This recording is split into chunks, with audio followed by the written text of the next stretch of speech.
લોકસભા ચૂંટણી 2024ના છેલ્લા તબક્કાનું મતદાન સમાપ્ત થઈ ગયું છે ત્યારે હવે દેશના લોકોની સાથે સત્તા પક્ષ અને વિપક્ષ પણ ચૂંટણી પરિણામોના કાગડોળે રાહ જોઈને બેઠું છે। ત્યારે આ ચૂંટણી પરિણામોમાં ભાજપ ક્યાંક ને ક્યાંક ઓવર કોન્ફિડન્સમાં દેખાઈ રહ્યું હોય તેવું લાગી રહ્યું છે।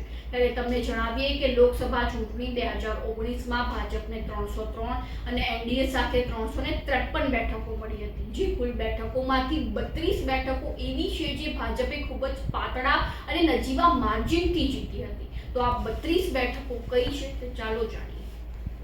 થી પહેલા વાત કરીએ ઉત્તર પ્રદેશ રાજ્યની, તો આ રાજ્યમાં 14 બેઠકો એવી છે જે ભાજપે ખૂબ જ નજીવા માર્જિનથી જીતી છે। તો સૌથી પહેલા વાત કરીએ બૌદાન બેઠકની, તો ત્યાં ભાજપના ઉમેદવાર સંગત મિત્રાને 5,11,352 વોટ મળ્યા હતા અને તેમની સામે સમાજવાદી પાર્ટીના ઉમેદવાર ધર્મેન્દ્ર યાદવને 4,92,898 વોટ મળ્યા હતા અને સંગત મિત્રા માત્ર 18,454ના માર્જિનથી જીત્યા હતા। ત્યારબાદ વાત કરીએ ઉત્તર પ્રદેશના બાગપત બેઠકની, તો ત્યાં ભાજપના ઉમેદવાર સત્યપાલ સિંહને 5,25,789 વોટ્સ મળ્યા હતા। તો તેમની સામે આરએલડી પાર્ટીના ઉમેદવાર જયંત ચૌધરીને 5,02,287 વોટ મળ્યા હતા અને આ બેઠક ઉપરથી ભાજપના ઉમેદવાર સત્યપાલ સિંહ 23,502 વોટના માર્જિનથી જીત્યા। વાત કરીએ બાલિયા બેઠકની, તો અહીંયા ભાજપના ઉમેદવાર વિરેન્દ્રસિંહને 4,79,114 વોટ મળ્યા હતા અને તેમની સામે સમાજવાદી પાર્ટીના ઉમેદવાર શાંતમ પાંડેને 4,53,595 વોટ્સ મળ્યા હતા અને આ બેઠક ઉપર ભાજપના ઉમેદવારને માત્ર 15,519ના માર્જિનથી જીત મળી હતી। ત્યારબાદ વાત કરીએ બસ્તી બેઠકની, તો અહીંયા ભાજપના ઉમેદવાર હરીશચંદ્રાને 4,71,162 વોટ મળ્યા હતા અને તેમની સામે બસપાના ઉમેદવાર રામપ્રસાદને 4,40,808 વોટ મળ્યા હતા અને આ બેઠક પરથી ભાજપના ઉમેદવાર હરીશચંદ્રા માત્ર 30,354 વોટથી જીત્યા હતા। વાત કરીએ ઉત્તર પ્રદેશની સૌથી ચર્ચાસ્પદ મેરઠ બેઠકની, તો અહીંયા ભાજપના ઉમેદવાર રાજેન્દ્ર અગ્રવાલને 5,86,184 વોટ મળ્યા હતા અને તેમની સામે બીએસપીના ઉમેદવાર હાજી મોહમ્મદને 5,81,455 વોટ મળ્યા હતા અને અહીંયા રાજેન્દ્ર અગ્રવાલ માત્ર 4,729ના માર્જિનથી જીત્યા હતા। પછી વાત કરીએ ઉત્તર પ્રદેશની ભદોહી બેઠકની, તો અહીંયા ભાજપના ઉમેદવાર રમેશચંદ્રને 5,10,029 વોટ મળ્યા હતા, ત્યારે તેમની સામે બસપાના ઉમેદવાર રંગનાથ મિશ્રાને 4,66,414 વોટ મળ્યા હતા અને આ બેઠક પરથી રમેશચંદ્ર 43,615ના માર્જિનથી જીત્યા હતા।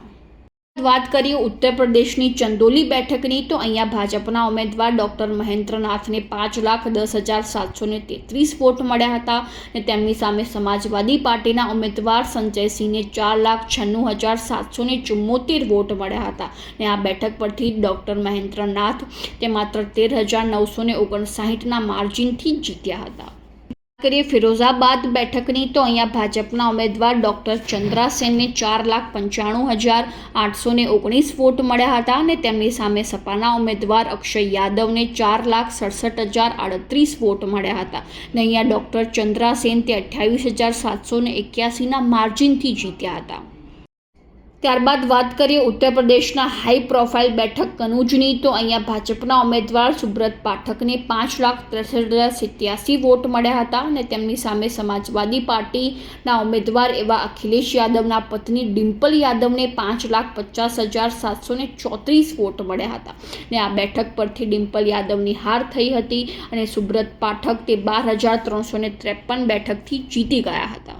વાત કરીએ ઉત્તર પ્રદેશની કસુંબી બેઠકની, તો અહીંયા ભાજપના ઉમેદવાર વિનોદ સોનકરને 3,83,009 વોટ્સ મળ્યા હતા અને તેમની સામે સમાજવાદી પાર્ટીના ઉમેદવાર ઇન્દ્રજીત સરોજને 3,44,287 વોટ મળ્યા હતા અને અહીંયા વિનોદ સોનકર 38,722ના માર્જિનથી જીત્યા હતા।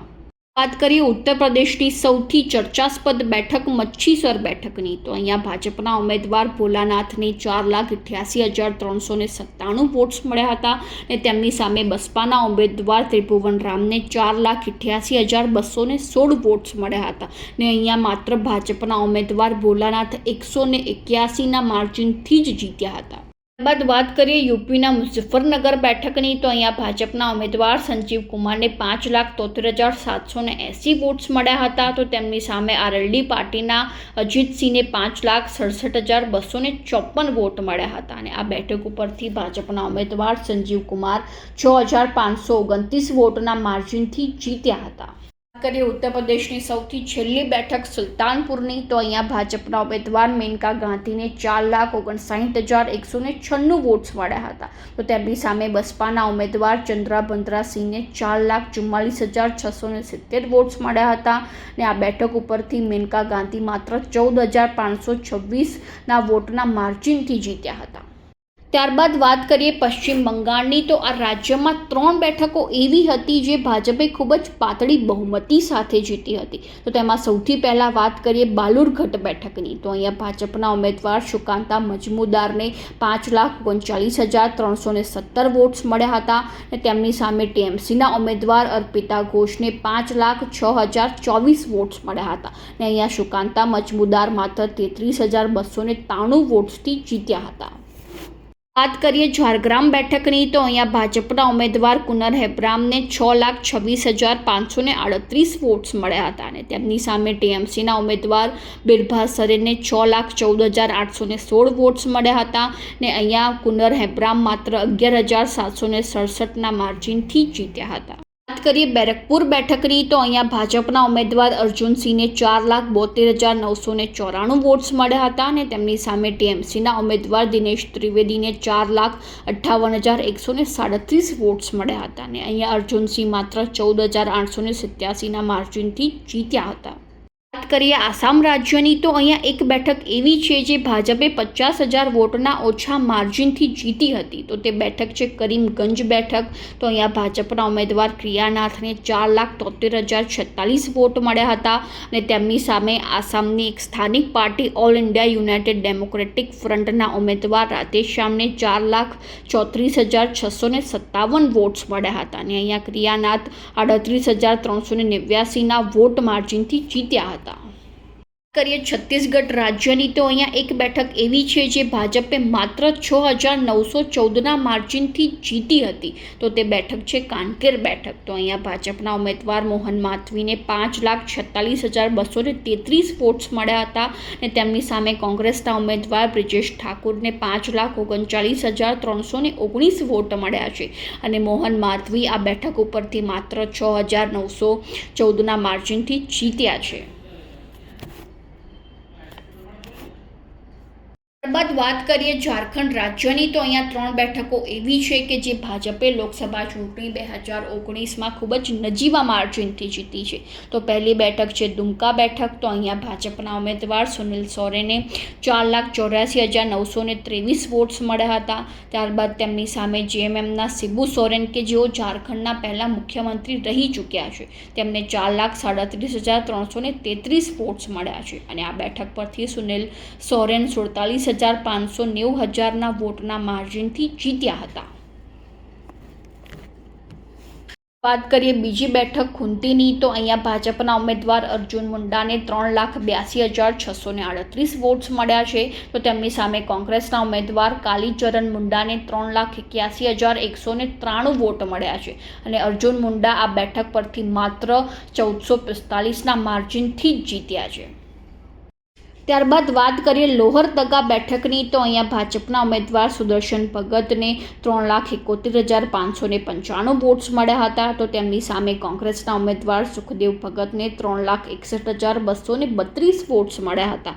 અને આ બેઠક પરથી ભાજપના ઉમેદવાર સુદર્શન ભગત માત્ર 10,363ના વોટના માર્જિનથી જીત્યા હતા. ત્યારબાદ વાત કરીએ કર્ણાટક રાજ્યની, તો અહીંયા 2 બેઠકો એવી છે જે ભાજપે લોકસભા ચૂંટણી 2019માં 50,000 કરતાં ઓછા વોટના માર્જિનથી જીતી છે. તો પહેલી બેઠક છે કોપલ બેઠક.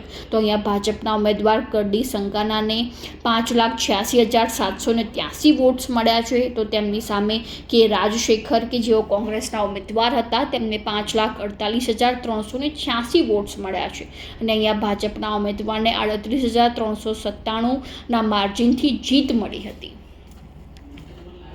વાત કરીએ કર્ણાટકની બીજી બેઠક ટુમકુરની, તો અહીંયા ભાજપના ઉમેદવાર JS બસવરાજને 5,96,127 વોટ્સ મળ્યા હતા. તો તેમની સામે JDS પાર્ટીના ઉમેદવાર દેવાગૌડાને 5,82,788 વોટ્સ મળ્યા હતા. અને આ બેઠક ઉપર આ બંને ઉમેદવારો વચ્ચે કાંટેકી ટક્કર જોવા મળી હતી અને છેલ્લે ભાજપના ઉમેદવાર 13,339ના વોટના માર્જિનથી જીત્યા હતા. વાત કરીએ ઓડિશાની, તો આ રાજ્યમાં 4 બેઠકો એવી છે જેમાં ભાજપે લોકસભા ચૂંટણી 2019માં 30,000 કરતાં ઓછા વોટના માર્જિનથી જીતી છે. તેમાં પહેલી બેઠક છે બાલાસોર.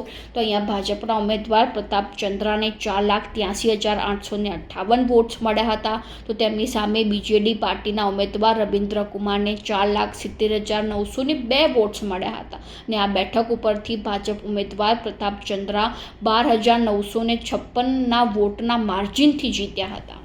પછી ઓડિશાની બીજી બેઠક છે કાલાહંડી, કે જ્યાં ભાજપના ઉમેદવાર બસંત કુમારને 4,33,074 વોટ્સ મળ્યા હતા. તો તેમની સામે BJDના ઉમેદવાર પુષ્પેન્દ્રસિંહને 4,06,260 વોટ્સ મળ્યા હતા. અને આ બેઠક પરથી ભાજપના ઉમેદવાર બસંત કુમાર 26,814ના વોટના માર્જિનથી જીત્યા હતા. વાત કરીએ ઓડિશાની ત્રીજી બેઠક મયુરભંજની, તો અહીંયા ભાજપના ઉમેદવાર વિભેશ્વર ટુડુને 4,83,812 વોટ્સ મળ્યા હતા. તો તેમની સામે BJDના ઉમેદવાર ડૉક્ટર દેબાશિષને 4,58,556 વોટ્સ મળ્યા હતા. અને આ બેઠક ઉપરથી ભાજપના ઉમેદવાર વિશેષકુમાર ટુડુ તે માત્ર 25,256 વોટના માર્જિનથી જીત્યા હતા. બાદ વાત કરીએ ઓડિશાની ચોથી બેઠક સંબલપુરની, તો અહીંયા ભાજપના ઉમેદવાર નીતેશ ગંગાને 4,73,770 વોટ્સ મળ્યા હતા. તો તેની સામે BJDના ઉમેદવાર નલિન પ્રધાનને 4,64,608 વોટ્સ મળ્યા હતા. અને આ સંબલપુર બેઠક પરથી ભાજપના ઉમેદવાર નીતેશ ગંગા માત્ર 9,162ના વોટના માર્જિનથી જીત્યા હતા. આવી માહિતીને જાણવા માટે ફોલો કરો જો TV. મેક્ષુ ઠાકર.